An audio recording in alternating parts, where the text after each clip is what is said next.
शुरू होगी 5 सेकंड बाद।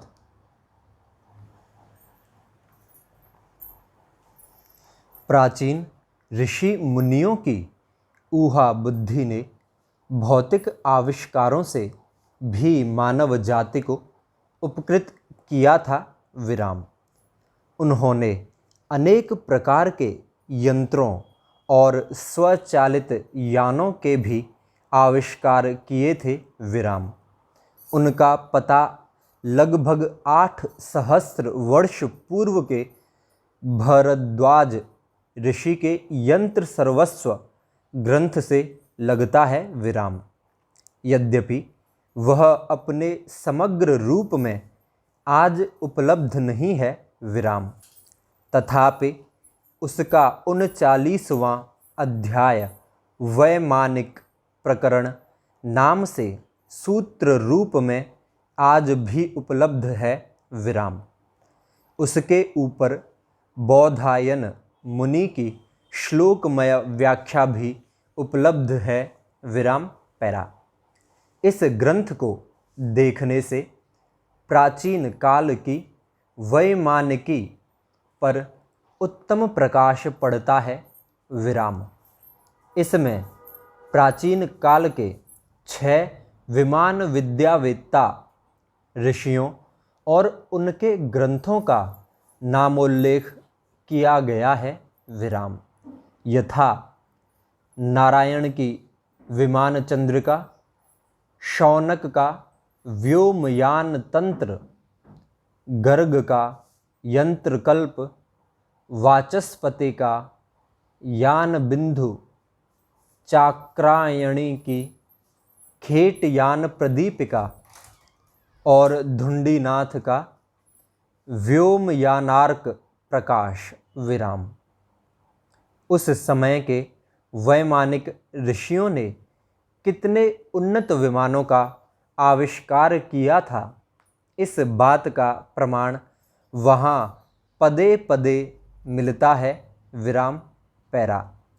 वहाँ विमान की परिभाषा करते हुए कहा गया है, जो यान एक देश से दूसरे देश में, एक द्वीप से दूसरे द्वीप में और एक लोक से दूसरे लोक में आकाश मार्ग से जा सके, उसे विमान कहते हैं। विराम। इन विमानों की बॉडी विशेष प्रकार के धातुओं आदि के मिश्रण से बनती थी। विराम। जो जल नहीं सकती थी, कटती नहीं थी और गलती नहीं थी। विराम।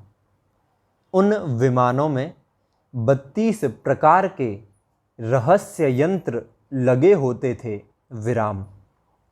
उन यंत्रों के संचालनार्थ अलग अलग कीलक होते थे। विराम। दूसरे विमान में बैठे लोग क्या बात कर रहे हैं, इसका ज्ञान एक यंत्र के द्वारा होता था। विराम।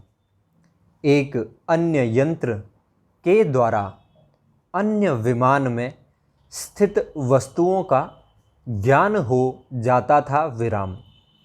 विमान के 31 अंगों का भी वहाँ वर्णन है। विराम पैरा। वहाँ विमानों की अनेक प्रकार की गतियों, चलन, कंपन, ऊर्ध्वगमन, अधोगमन, मंडल गति, चक्र गति, विचित्र गति, अनुलोम गति, दक्षिण गति, वाम गति, तिर्य गति, विविध गति का भी वर्णन है। विराम पैरा। संस्कृत की नाना व्यक्तियों ने नाना रूपों में व्याख्या की है, पर यदि हम भाषा और शब्द से अतीत होकर अर्थ को खोज करें तो 2 तत्व समान दिख पड़ेंगे, संस्कार और सृजन की प्रतिभा विराम। शांति, सहनशीलता, विनम्रता, अपने को पहचानना, क्रोध, घमंड और लालच आदि पर काबू पाना, प्रगति करना, सर्वस्व त्याग, अद्वैत, सत्यम शिवम सुंदरम, इन सभी शब्दों का सीधा संबंध संस्कार से है विराम। मैं गौण है, दूसरा प्रधान है, दूसरे के लिए जीना ही वास्तव में जीना है, यही अर्थ तो निकलता है विराम पैरा। गांधी जी जीवन भर इसी मैं को जीतने पर जोर देते रहे विराम। मार्क्स की तरह वे भी आर्थिक समानता के सिद्धांत को स्वीकार करते हैं। थोड़े लोगों को करोड़ और शेष सब को सूखी रोटी भी नहीं। ऐसी भयानक असमानता में रामराज्य का दर्शन कराने की आशा कभी नहीं रखी जा सकती है विराम।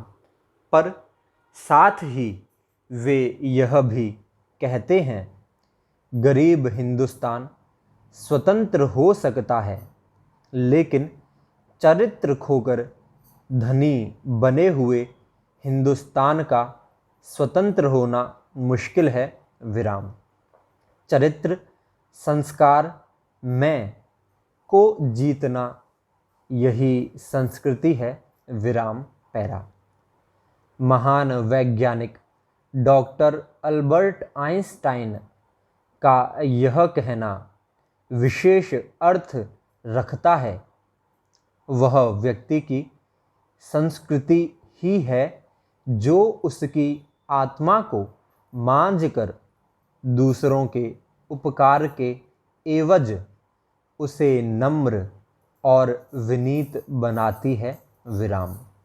जितना व्यक्ति मन, कर्म, वचन से दूसरों के प्रति उपकार की भावनाओं और विचार को प्रधानता देगा, उसी अनुपात से समाज में उसका सांस्कृतिक महत्व बढ़ेगा विराम। स्टॉप।